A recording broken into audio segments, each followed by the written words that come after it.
कोल्हापूर, सांगली, कोल्हापूर, रत्नागिरी, सिंधुदुर्ग या 6ही जिल्ह्यांमध्ये सध्या एकच चर्चा असल्याचं पाहायला मिळतं आहे। गेल्या 40 वर्षांपासून जो हा लढा हे 6ही जिल्हे लढत होते त्यांना आता यश आलेलं आहे। हो, मी बोलतीये ते सर्किट बेंचबद्दल। या सर्किट बेंचची उभारणी सध्या आपलं कोल्हापूरचं जे टाऊन हॉल आहे त्याच्या शेजारीच होत आहे असल्याचं आपल्याला पाहायला मिळतं आहे। आपण त्या सर्किट बेंचची नेमकी स्वरूप काय असणार आहे, त्या सर्किट बेंचचा पक्षकार असतील, त्याचबरोबर वकील असतील, यांना कशा पद्धतीनं फायदा होणार आहे याच्यासाठीच आज आपण वकील असतील, पक्षकार असतील यांची भेट घेणार आहोत। चला तर मग माहिती जाणून घेऊया। मी ॲडव्होकेट संजय डिक्रूज, कोल्हापूर जिल्हा कोऑपरेटिव्ह बार असोसिएशन कोल्हापूरचा अध्यक्ष आहे। सध्या कोल्हापूरमध्ये जे सर्किट बेंच होतं आहे त्या सर्किट बेंचचा वकिलांच्या दृष्टिकोनातून किती मोठं हे पाऊल आहे? पाऊल म्हटलं तर फार मोठं आहे। मी पहिल्यांदा सांगू इच्छितो की छत्रपती शाहू महाराजांच्या पावन पदस्पर्शाने पावन झालेल्या ह्या नगरीत कोल्हापूरचं सर्किट बेंच होतं ही अत्यानंद गोष्ट आहे। ह्या सर्किट बेंच सुरू होणं हे सर्वसामान्य जनतेसाठी, वकिलांच्यासाठी, ज्युनियर वकिलांसाठी फार मोठं पाऊल आहे। ज्युनियर वकील किंवा सिनियर वकील, आमच्यासारखे वकील मुंबई येथे जाऊन वकिली करणं फार अडचणीचं होत होतं, कारण इथली वकिली सांभाळत पुन्हा मुंबई येथे जाणं फार कठीण होत होतं। त्यामुळं जे सर्किट बेंच आता मंजूर झालेलं आहे त्यामुळं आम्हाला सर्किट बेंचमध्ये, उच्च न्यायालयाच्या सर्किट बेंचमध्ये जाऊन काम करणं अत्यंत सोपी गोष्ट झालेली आहे। फक्त आम्ही आमचं स्किल डेव्हलप करणं गरजेचं आहे। सध्या या सर्किट बेंचमध्ये किती न्यायमूर्ती असतील? केस हिअरिंगची स्वरूप कसं असेल? आता बघितलं, आतापर्यंत आपण ऐकत आलो 6 न्यायमूर्ती आहेत, 4 न्यायमूर्ती आहेत, पण रिसेंटली मला जी माहिती समजून आली त्यामध्ये एक डिव्हिजन बेंच ज्यामध्ये 2 जजेस असतील आणि 2 सिंगल बेंच, म्हणजे तिथं प्रत्येकी एक असे 4 जजेस आहेत। हिअरिंगचं काम कसं, स्वरूप हिअरिंगचं स्वरूप फक्त आता भारतीय राज्यघटनेतील आर्टिकल 226 नुसारच्या ज्या कॉम्प्लिकेटेड केसेस आहेत त्या इथं चालणार नाहीत, पण त्या व्यतिरिक्त सर्व हिअरिंग इथं कोल्हापुरात होईल। म्हणजे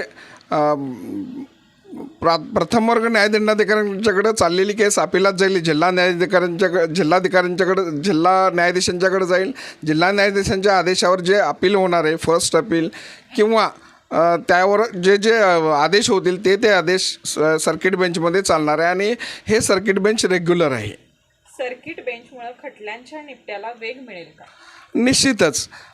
पूर्वी काय होत होतं, निकाल इथं झाले की बरेचसे पक्षकार, बरेचसे वकील ह्या आदेशावर आपण मुंबई उच्च न्यायालयात जायला नको, आपण शेवटच्या निकालापर्यंत वाट पाहू आणि मग शेवटचा निकाल झाल्यानंतर आपण कोर्टात जाऊ अशी प्रतिक्रिया देत होते आणि त्यानुसार क्रिया करत होते। आता काय होईल, ज्यावेळी निकाल होईल त्यावेळी लगेच आपल्याला उच्च न्यायालयात जाता येईल। इथंच असल्यामुळं, सोयीचं असल्यामुळं इथंच जाता येईल आणि इथं आपल्याला लवकर न्याय मिळेल, कारण ठराविकच जिल्हे इथं आहेत, त्या जिल्ह्यांचंच काम इथं होणार आहे आणि त्यामुळे तो निपटारा लवकर होईल अशी माझी अपेक्षा आहे। वकिलांची निवासी व्यवस्था, कार्यालय, कोर्टरूम यांची तयारी कुठवर आली आहे, काही माहिती आहे? सध्याच्या स्थितीत बघायला गेलं तर आता 4 जजेस बसणार आहेत आणि थोडीशी तिथं अपुरी व्यवस्था आहे। फक्त न्यायालय चालतील एवढी पुरेशी व्यवस्था आहे। वकिलांच्या कोर्टरूम किंवा बाररूम तिथं होणं थोडंसं अडचणीचं आहे, पण त्यासाठी काहीतरी सोय 4थ्या मजल्यावर केलेली आहे असं समजून येतं। त्यामुळं आजूबाजूला वकिलांचे कोर्ट्स म्हणजे ऑफिसेस आहेत, तिथून ते कार्य करतील असं वाटतं। स्वतंत्र पोलीस सुरक्षा यंत्रणा असणार आहे का? निश्चितच।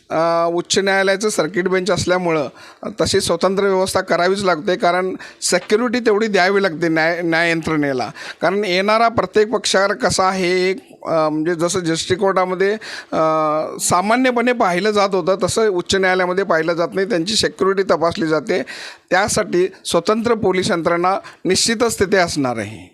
वाहनतळ न्यायमूर्तींसाठी, वस्ती वकिलांची पार्किंग यासाठी काय व्यवस्था असणार आहे? न्यायाधीश माननीय न्यायमूर्ती जे असतील त्यांचं पार्किंग हे आतच असणार आहे. पण न्यायालयात येणाऱ्या कर्मचारी वकील पक्षकार यांच्यासाठी शक्यतो मला आजपर्यंत मिळालेल्या माहितीनुसार असं मी सांगू शकतो की दसरा चौकात जे पार्किंग आहे सर्वसामान्यांसाठी तिथंही त्याची सोय करण्यात आलेली आहे असं समजून येतं. शेंडा पार्कमध्ये जे पार्किंगची व्यवस्था करण्याचं बोललं जातंय त्या संदर्भात काही माहिती आहे? हां, शेंडा पार्कमध्ये उच्च न्यायालयाचं सर्किट बेंच हे तिथं जाणार हे निश्चित झालेलं आहे. पण अजून संभ्रमावस्था आहे की ते शेंडा पार्कात जाईल किंवा टोप संभापूरच्या इथं काहीतरी अशी चर्चा आहे. पण निश्चित जर शेंडा पार्कात गेलं तिथं सर्व व्यवस्था होणार आहे. वकिलांच्या पार्किंगचे, पक्षकारांच्या पार्किंगचे आणि न्यायमूर्तींच्या पार्किंग आणि निवासस्थानाची सुद्धा व्यवस्था होणार आहे. शेंडा पार्कात जे काही होईल ते निश्चितच फायद्याचं असणार आहे असं आपल्याला वाटतंय. हो, निश्चितच ते फायद्याचं होईल कारण बरीचशी कार्यालय आता शेंडा पार्कात जात आहेत आणि एकाच ठिकाणी जर पक्षकाराला वेगवेगळ्या ऑफिसेसमध्ये जाता आलं, त्यांची सोय झाली तर निश्चितच सगळ्यांची सोय होणार आहे. सर्किट बेंचमुळे कोल्हापूरच्या कायदा क्षेत्रात व सर्वांगीण विकासात काय बदल अपेक्षित आहे आपल्याला? सर्वांगीण विकास म्हटला पूर्णतः कोल्हापूर आणि कोल्हापूरसह 6 जिल्हे डेव्हलप होणार आहेत. इथं जे उच्च न्यायालयाचं खंडपीठ आलं, सर्किट बेंच आलं, त्या सर्किट बेंचमुळं न्यायदानाला मदत होणार आहे. न्यायदानातून विकास साधला जाईल आणि विकासातून जनतेचा जीवन सुखकर होईल. येत्या काही वर्षात हे सर्किट बेंच पूर्ण वेळ उच्च न्यायालयाच्या शाखेत रूपांतरित होईल का अशी अपेक्षा आहे का? 100% निश्चितच खात्री देऊन सांगतो.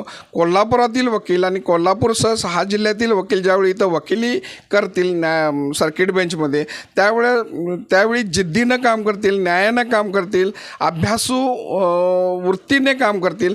ज्यावेळी खटल्यांचा व्यवस्थित निपटारा होत जाईल त्यावेळी निश्चितच सरकारला, न्यायव्यवस्थेला इथं सर्किट बेंचचं पूर्ण खंडपीठ द्यावं लागेल.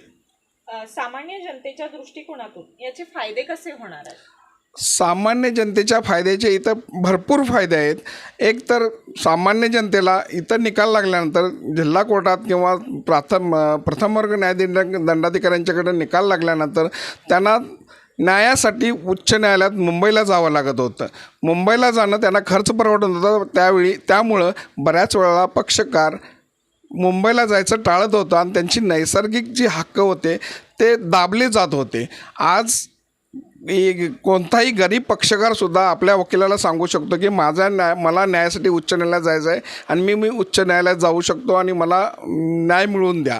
तर अशा वेळी पक्षकाराचा वेळ, पैसा, धावपळ कमी होईल आणि त्यानुसार त्याला आपल्याकडचा पश्चिम महाराष्ट्रातला क्लायंट हा शेतकरी वर्गातला आहे. त्यामुळे त्याला शेतीकडेही जास्त लक्ष देता येईल आणि न्याय मिळवण्यासाठी सुद्धा धडपड करता येईल. जे आता नवीन शिकाऊ वकील आहेत त्यांनी या सर्किट बेंचचा कसा फायदा करून घ्यावा असं आपल्याला वाटतं? काय आवाहन करायला? निश्चितच मला फार आनंद होतोय कारण आता जी नवीन पिढी यायला लागली क्षेत्रामध्ये ती अत्यंत हुशार आहे. त्यांनी न्यायालयामध्ये सर्किट बेंचमध्ये व्यवस्थित वकिली करून अभ्यासू वृत्तीनं प्रेझेंटेशन देऊन जर न्यायदानात आपलं कर्तव्य बजावलं तर खरोखरच त्यांचे भविष्य उज्ज्वल आहे. आपल्या कोल्हापूरसाठी ही एक अत्यंत आनंदाची तर गोष्ट आहेच, परंतु हा जो आपल्यावरती विश्वास दाखवला त्याबद्दल काय सांगाल? कोल्हापूरमध्ये सर्किट बेंच सुरू होणे वकिलांसाठी व सर्वसामान्य जनतेसाठी अत्यंत चांगली गोष्ट आहे. सरकार आणि न्याय यंत्रणेनं जो कोल्हापूरवर विश्वास टाकून, कोल्हापूरसह 6 जिल्ह्यासाठी विश्वास टाकून जे उच्च न्यायालयाचं खंडपीठ सर्किट बेंच दिलेलं आहे त्याचा आम्ही अतिशय आदरपूर्वक, सन्मानपूर्वक त्यामध्ये आम्ही काम करून जो आमच्यावर विश्वास टाकलेला आहे त्याचा आम्ही खरोखर सोनं करून जनतेला न्याय देऊ व न्याययंत्रणेला व सरकारला दाखवून देऊ की कोल्हापुरातील वकील हे कोल्हापूरसह 6 जिल्ह्यातील वकील हे कमी नसून मुंबईमध्ये, औरंगाबाद खंडपीठामध्ये व नागपूर खंडपीठामध्ये जे काम करतात त्यांच्या बरोबरीनं सरस विचारानं, सरस योग्यतेनं काम करतील. कोल्हापूरमध्ये सध्या सर्किट बेंचचं काम सुरू आहे. काही दिवसातच उद्घाटनही होईल आणि कामकाजाला सुरुवात होईल. नेमकं या सर्किट बेंचचं स्वरूप कसं असणार आहे? गेली 40 वर्षे कोल्हापूर येथे मुंबई उच्च न्यायालयाचे सर्किट खंडपीठ स्थापन करावे म्हणून कोल्हापूर, सांगली, सातारा, रत्नागिरी, सिंधुदुर्ग या 6 जिल्ह्यातील वकील आणि सोलापूर या 6 जिल्ह्यातील वकिलांनी पक्षकार बाकी नागरिकांच्या संघटना आणि सामाजिक संघटनांनी ही मागणी चालू केली होती. मुंबईला इथून जाऊन हायकोर्टमध्ये काम दाखल करणं किंवा मुंबईत तिथं जाण्या येण्याचा खर्च करणं, राहण्याचा खर्च करणं या गोष्टी लोकांना परवडत नसल्यामुळं बरेच लोक न्यायापासून वंचित राहतात. त्यामुळे ही मागणी गेली 40 वर्षे चालू होते आणि आता आपली 1 ऑगस्टला मुंबई उच्च न्यायालयाच्या मुंबई उच्च न्यायालयाचे मुख्य न्यायमूर्ती आलोक आराध्य साहेब यांनी नोटिफिकेशन प्रसिद्ध करून कोल्हापुरात 18 ऑगस्ट 2025पासून सर्किट बेंचचं कामकाज चालू होईल अशी अधिसूचना जारी केलेली आहे. त्यामुळं 18 ऑगस्ट 2025पासून सर्किट बेंचचं काम इथं चालू होणार आहे. याचा फायदा सर्वसामान्य पक्षकारांना होणार असून मुंबईत जो न्यायाला विलंब होतो आहे तो विलंब न्यायदानासाठी तिथं जाऊन करावा लागणारा खर्च या बऱ्याचशा गोष्टी कमी होऊन इथं त्यांना पक्षकारांना स्वस्त, सुलभ आणि जलद न्याय मिळेल. यासाठी त्यांना जो काही आपल्या इथं काय म्हणजे हायकोर्टमध्ये जाण्यासाठी पक्षकारांना जी सुलभता मिळाली पाहिजे. आज कोल्हापूरचा पक्षकार असू दे किंवा सांगलीचा पक्षकार असू दे, साताऱ्याचा असू दे, एका दिवसात सकाळी इथं येऊन काम आपलं आटपून परत आपल्या घरी जातो. त्यामुळं बरेचसे खर्च त्याचे वाचणार आहेत. त्यामुळं जे पक्षकार न्यायापासून वंचित राहत होते त्यांना न्याय आपल्या दारी ही संकल्पना उपयोगी पडून प्रत्येक गोरगरीब पक्षकारांना न्याय मिळणार आहे. कशा पद्धतीनं सुविधा असणार आहेत? वकील असतील, न्यायमूर्ती असतील किंवा येणारे जे काही पक्षकार असतील त्यांना तिथं कशा पद्धतीनं सुविधा मिळणार आहेत आणि न्यायव्यवस्था कशी चालणार आहे? नाही, न्यायव्यवस्थेचं काम आहे ते न्यायव्यवस्थेची जी प्रणाली आहे त्याप्रमाणेच चालू राहणार आहे. त्यामुळे येणाऱ्या पक्षकारांची जी कामं असतील, हायकोर्टला काम चालताना त्यांचे बोर्ड जे असतात ते बोर्डच्या सिरियल नंबरप्रमाणे कामं चालत असतात. त्याप्रमाणे प्रत्येक जे वकील त्यांचे असतात ते वकिलांची त्या नंबर ज्या कोर्टामध्ये आपलं काम चालणार असेल त्यावेळेला त्याचे नंबर डिजिटल बोर्डवर रिफ्लेक्ट होत असतात. त्याप्रमाणे त्या वकिलांनी त्यावेळेला तिथं जाऊन काम चालवावं लागतं. त्यामुळं त्या वेळेला इमिजिएट अपडेट मिळून तिथं कामांची माहिती मिळते. त्यामुळं ज्या वेळेला तुमचं काम बोर्डवर येईल त्यावेळेला बोर्डवर ताबडतोब काम चालत असते. त्यामुळं पक्षकारांना एक दिवसभर कोर्टात थांबण्याची काय आवश्यकता नाही. ज्यावेळेला आपलं काम येईल त्यावेळेला कामाच्या वेळेला येऊन त्यांचे वकील काम चालवत असतात. आपल्या आता सर्वच वकिलांची एक खंडपीठ झालं आहे, त्यामुळे जबाबदारी वाढली. त्यामुळे सर्वच वकिलांना आपण काय कराल? ज्या पद्धतीनं आत्तापर्यंत गेली 40 वर्ष 6 जिल्ह्यातील वकिलांनी संघटितपणे या लढ्याला यश यावं म्हणून प्रयत्न केलेला आहे. यामध्ये मूळ जी मागणी आहे ती पक्षकारांना स्वस्त, सुलभ आणि जलद न्याय मिळावा. आणि मी निश्चितपणानं सांगतो की या 6 जिल्ह्यातील जे वकील आहेत, वकील संघटना आहेत, हे निश्चितपणानं आपल्या पक्षकारांना अगदी स्वस्त, सुलभ आणि जलद न्याय मिळेल यासाठी प्रयत्न करतील. त्यासाठी प्रयत्नांची पराकाष्ठा करतील. जे काही आता नवीन वकील आहेत, जे काही वकिलीला सुरुवात करत आहेत, त्या वकिलांना या खंडपीठाचा कसा फायदा होणार आहे आणि त्यांनी कशा पद्धतीनं त्याचा वापर करून घ्यावा? येणारे जे आता सर्किट बेंच चालू झाल्यानंतर त्या ठिकाणी काम करणारे जे वकील असणार आहेत, बरेच आता नवीन ज्युनियर लोकांना एक मोठी संधी ही 6 जिल्ह्यातल्या वकिलांना मिळालेली आहे. कारण आता जवळजवळ नाही म्हणलं तर एक 50 ते 60,000 केसेस कोल्हापुरात चालण्यासाठी येतील आता प्रलंबित असणार आहे. आणि त्यानंतर आता अगदी सहज सुलभतेने इथं काम दाखल करणार असल्यामुळं जे काही काम दाखल करण्याचं प्रमाण आहे ते वाढणार आहे. त्यामुळं आता येणाऱ्या वकिलांना, नवीन वकील जे आहेत, नवोदित वकिलांना अतिशय चांगली संधी आहे. त्यांचं करिअर चांगल्या प्रकारे होणार आहे. फक्त प्रत्येकाने आपलं चांगला अभ्यास करून आपल्या पक्षकाराला योग्य न्याय मिळावा यासाठी प्रयत्न करणं हे प्रत्येक वकिलाचं कर्तव्य आहे. आणि मला खात्री आहे की आमच्या 6 जिल्ह्यातील वकील निश्चितपणानं आपल्या पक्षकाराला चांगला न्याय मिळावा, योग्य न्याय मिळावा यासाठी प्रयत्न करतील आणि चांगल्या पद्धतीनं कामे चालवून देतील. जे काही खंडपीठ आता उभारण्यात येत आहे त्या खंडपीठाचा या कोल्हापूरच्या विकासामध्ये कशा पद्धतीनं वाटा असणार आहे असं आपल्याला वाटतंय? यामध्ये आता सर्किट बेंच झाल्यामुळं या ठिकाणी येणारे कोल्हापूर, सांगली, सातारा, रत्नागिरी, सिंधुदुर्ग सोलापूर ह्या 6 जिल्ह्यातील वकील पक्षकार हे जरी असले तरी याशिवाय पुणे, मुंबई येथून सुद्धा काही वकील येणार आहेत, पक्षकार काही येणार आहेत. त्यामुळं रोज येणाऱ्या पक्षकारांची आणि ह्यांची जर संख्या बघितली तर इन्फ्रास्ट्रक्चरच्या बऱ्याचशा सुविधा लागणार आहेत, वकिलांचे ऑफिसेस लागणार आहेत किंवा यामुळे रिअल इस्टेट व्यवसायामध्ये फायदा होणार आहे. तसेच येणाऱ्या वकिलांना इथं राहण्याची वगैरे सोय होण्यासाठी हॉटेल्सची हे होणार आहे, दळणवळणाच्या साधनांची गरज लागणार आहे. त्यामुळं अगदी चहाच्या गाडीपासून ते 5 स्टार हॉटेलपर्यंत आणि रिअल इस्टेटमधल्या मोठमोठ्या इमारतीपर्यंत सगळीकडं संपूर्ण क्षेत्रामध्ये कोल्हापूरचा विकास होणार आहे आणि त्यामुळं कोल्हापूरच्या विकासात फार मोठ्या प्रमाणात वाढ होणार आहे. सध्या कोल्हापुरातील जे सर्किट बेंच होतं आहे त्याबद्दल आपल्या नेमक्या काय भावना आहेत? आपल्याला परिचित आहे, मागील 40 वर्षापासून चालू असलेला लढा तो निर्णायक अंतिम टप्प्यात येऊन 1 ऑगस्टला माननीय नामदार उच्च न्यायालय मुंबई याचे मुख्य न्यायाधीश यांनी आपल्याला नोटिफिकेशन इश्यू केलेलं आहे कोल्हापूरमध्ये सर्किट बेंचची स्थापनेबाबतची. तर अशा पद्धतीनं आत्ताच्या 1 ऑगस्टपासून अगदी 6 जिल्ह्यात वकील असू देत, पक्षकार असू देत, सामान्य नागरिक असू देत, ह्या सगळे हे आनंदोत्सव साजरा करत आहेत. कारण ह्याचा सर्किट बेंचचा उपयोग हा सर्वांना होणार आहे. 6 जिल्ह्यातले पक्षकार जे आहेत त्यांच्यासाठी खास करून जास्त उपयोग होणार आहे. जे वंचित राहत होते, पैशाच्या स्वरूपात असू दे, अंतराच्या स्वरूपात असू दे, सोयीच्या स्वरूपात असू दे, त्या अनुषंगानं आता संपूर्ण हा सर्किट बेंचचा उपयोग हा 6 जिल्ह्यातील सर्व नागरिकांना होणार आहे. आणि सर्किट बेंच कोल्हापुरात स्थापित झाल्यामुळं अतिशय आनंदोत्सव साजरा करण्यासारखं 6 जिल्ह्यात वातावरण आहे आणि त्या अनुषंगानं आम्ही पुढची तयारीसुद्धा देखील अतिशय चांगल्या पद्धतीनं करत आहे. पक्षकारांना नेमका याचा कसा फायदा होणार आहे आणि त्यांनीही त्याचा कसा फायदा करून घ्यावा असं आपल्याला वाटतं? न्यायव्यवस्थेत पक्षकारांना केंद्रबिंदू समजलं जातं.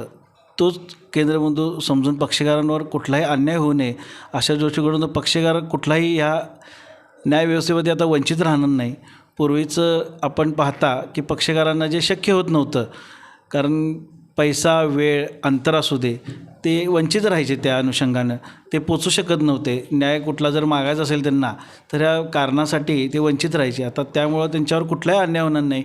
म्हणजे न्यायव्यवस्थेत जी महत्त्वाचा जो स्तंभ आपण म्हटलेला आहे की केंद्रबिंदू पक्षकाराला जे ठेवलेला आहे तो आपण पक्षकारांना माननीय नामदार सर्वोच्च न्यायालयाचे न्यायाधीश भूषण गवई साहेब ज्यांच्या आपल्या पूर्णपणे त्यांची संकल्पना जी आहे भारतीय राज्यघटना त्याच्यावर आधारित जे ते आपलं सगळं कामकाज चालवतात, त्या अनुषंगानं त्यांच्यामुळं हे आपल्या पक्षकारांना आजचा हा दिवस बघायला मिळालेला आहे.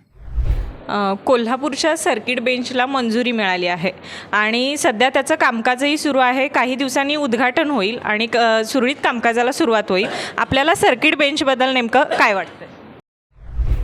मी ॲडव्होकेट प्रशांत चिटणीस, कोल्हापूर जिल्हा बार असोसिएशनचा माजी अध्यक्ष आणि 6 जिल्ह्याच्या कृती समितीचा निमंत्रक या नात्याने मी बोलतो आहे. मी जे आपल्याला जे काही सांगत आहे ते मी माझ्या यापूर्वीच्या 18 अध्यक्षांच्या वतीने आणि त्यांचा रिप्रेझेंटेटिव्ह म्हणून मी आपल्याशी बोलतो आहे. खंडपीठ होणं ही अत्यंत अभिमानाची गोष्ट आहे. यासाठी जवळजवळ 40 वर्ष हा लढा चालला होता. आम्ही 18 अध्यक्षांचा जो उल्लेख केला तो यासाठी केला की मध्यंतरी ती चळवळ थोडीशी नमली होती, पण नंतर त्याचं पुनरुज्जीवन झालं आणि गेल्या 18 अध्यक्षांनी ती एवढ्या टोकाला नेऊन ठेवली की खंडपीठ शेवटी आम्हाला इथे मान्य झालं. खंडपीठ मान्य करण्यामागचा सर्वात मोठा जर काही उद्देश असेल तर तो पक्षकारांना किफायतशीर वेळेत आणि पैशामध्ये आणि जलद गतीने न्याय मिळावा हा सगळ्यात त्यामागचा उद्देश होता. कोल्हापूरच्या चंदगड भागातील पक्षकाराला मुंबईमध्ये जाऊन स्वतःच्या हक्कासाठी लढणं शक्य होत नव्हतं. अनेक उदाहरणं अशी आहेत की जिथं पक्षकारांनी खर्च झेपत नाही किंवा ऐपत नाही म्हणून स्वतःचे कायदेशीर हक्क सोडलेले आहेत. दुर्दैवाने अशामुळे अनेक पक्षकारांना, अनेक जनतेतल्या अनेक लोकांना या कोर्टाचा उंबरठा चढण्याची सुद्धा इच्छा राहिलेली नव्हती. एक उदासीनता एक प्रकारची निर्माण झालेली होती की न्याय मिळणे फक्त हे श्रीमंताचं काम आहे आणि त्याला छेद देणारी ही घटना आहे. खंडपीठ कोल्हापुरात झाल्यामुळं आज पक्षकारांना मी मगाशी म्हटल्याप्रमाणे हा नियमित कमी खर्चात आणि जलद गतीने मिळणारा न्याय होईल. या खंडपीठाचं साधारण स्वरूप कसं असणार आहे? खंडपीठामध्ये आत्तापर्यंत आलेल्या आम्हाला माहितीनुसार 5 न्यायाधीश तिथं येतील. त्यापैकी 2 वेगवेगळे स्वतंत्र न्यायाधीश बसतील. 2 लोकांचं एक जॉईंट बेंच म्हणतात त्याप्रमाणे केले जाईल. इतर स्टाफ तिथे येईल. खंडपीठाची ही जी आजची जी रचना आहे ती कालांतराने हळूहळू बदलत जाईल. कारण एक लक्षात घ्या, जवळजवळ 70 ते 75 हजार प्रलंबित प्रकरणं ही कोल्हापूर खंडपीठाकडे आता ट्रान्सफर झालेली आहेत.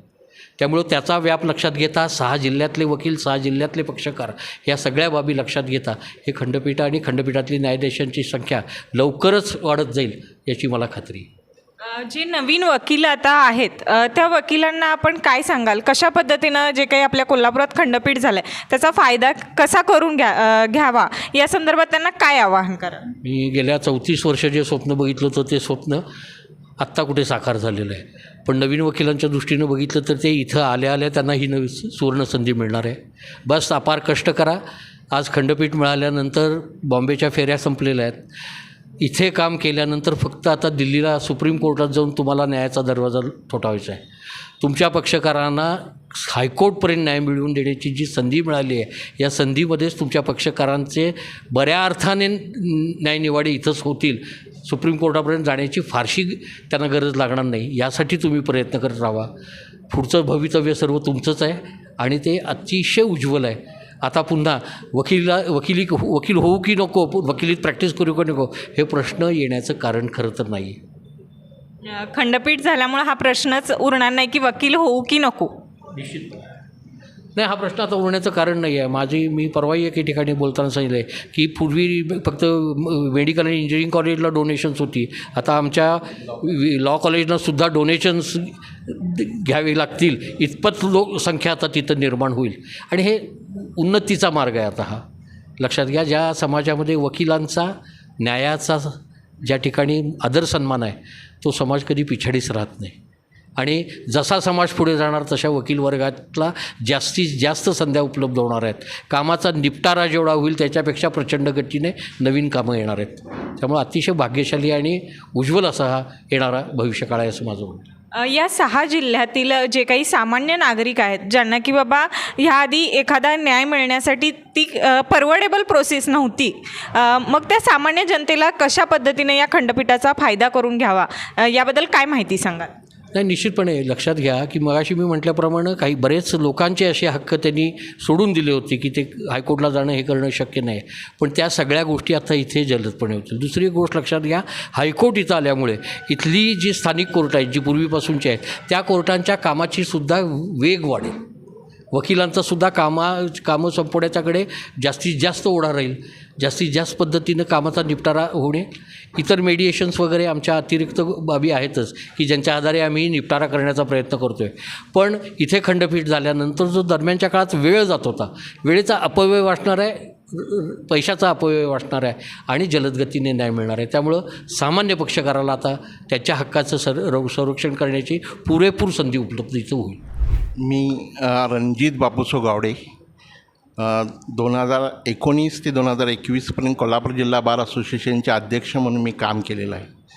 सर्वप्रथम मी गवई साहेबांना ह्या सगळ्या गोष्टीचं कोल्हापूरमध्ये सर्किट बेंचच्या स्थापनेबाबतचं संपूर्ण क्रेडिट देतो की त्यांनी 42 वर्ष सुरू असलेल्या या लढ्याला अंतिम स्वरूप देऊन जवळजवळ 6 जिल्ह्यातील 2.25 कोटी जनतेला खराखुरा न्याय दिलेला आहे असं म्हणायला काही वावगं ठरणार नाही.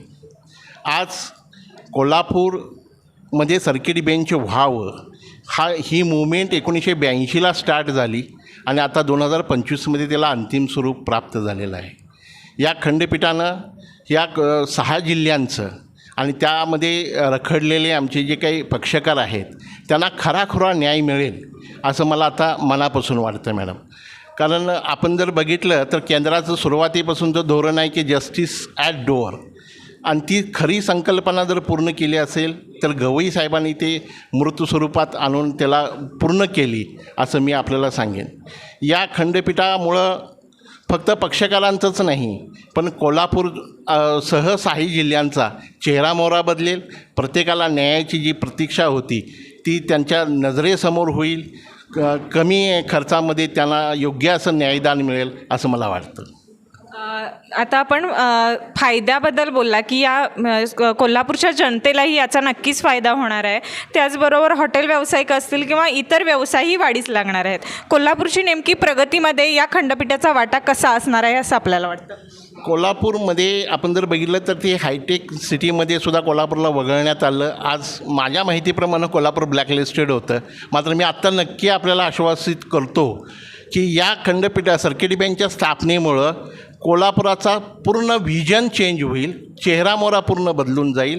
कोल्हापुरातील सुईपासून फ्लॅटपर्यंतचे सगळे व्यावसायिक फार चांगल्या ह्याच्यामध्ये व्यवसाय करू लागतील आणि कोल्हापूर आज जे समजलं जातं की एक खेडं आहे, हे संकल्पना लोक विसरून कोल्हापूरकडे बघण्याचा दृष्टिकोन पूर्णपणे बदलतील अशी मला खात्री आहे. आपल्या सर्वच वकील असतील किंवा आपल्या न्यायव्यवस्थेवर एक विश्वास ठेवून खंडपीठाची जी आपल्याला मंजुरी दिली आहे तो विश्वास सार्थ ठरवण्यासाठी आपण सर्वच वकील मिळून कशा पद्धतीनं कामकाज करणार आहात किंवा इथून पुढचं आपलं जे काही कामकाज असेल ते कसं सुरू राहणार आहे? मॅडम, कोल्हापूरला हायकोर्ट आणि सुप्रीम कोर्टचा वसा हा महाराजांच्या काळापासून आहे. 1931 साली कोल्हापूरमध्ये हायकोर्ट स्थापन केलेलं होतं महाराजांनी. म्हणजे कोल्हापूरच्या मातीमध्ये असे वकील निर्माण होतात याबाबत काही पुन्हा सायटेशन देण्याचं किंवा ते साबित करण्याची गरज नाही. कोल्हापूरमध्ये जे सर्किट बेंच सुरू झालेलं आहे त्याचं कामकाज अतिशय सुरळीतपणे आणि अतिशय चांगल्या रीतीने चालेल याबाबत दुमत नाही आहे. त्यामुळं आज असलेली भावी पिढी जी आहे या भावी पिढीनं फक्त हायकोर्ट ॲपिलेट रूल्सचा योग्य अभ्यास करून जर या मैदानात उतरले, या सर्किट बेंचच्यामध्ये प्रॅक्टिस करायला उतरले तर नक्की मी आपल्याला सांगतो की बाकीच्या खंडपीठांच्यापेक्षा कोल्हापूर सर्किट बेंचचं नाव पूर्ण महाराष्ट्रातच नाही पण पूर्ण भारतात होईल. गेल्या 40 वर्षांपासून सुरू असलेल्या लढ्याला सध्या यश आल्याचं आपल्याला पाहायला मिळतं आहे. कोल्हापूर, सांगली, सातारा, सोलापूर, रत्नागिरी, सिंधुदुर्ग या 6ही जिल्ह्यातील पक्षकार असतील, वकील असतील या सर्वांनाच याचा फायदा होणार आहे आणि येत्या 18 तारखेपासून या सर्किट बेंचचं कामकाज नियमितपणे सुरळीत चालू होणार आहे. TV नेक्स्ट मराठीसाठी मी ऐश्वर्या पाटील, कोल्हापूर.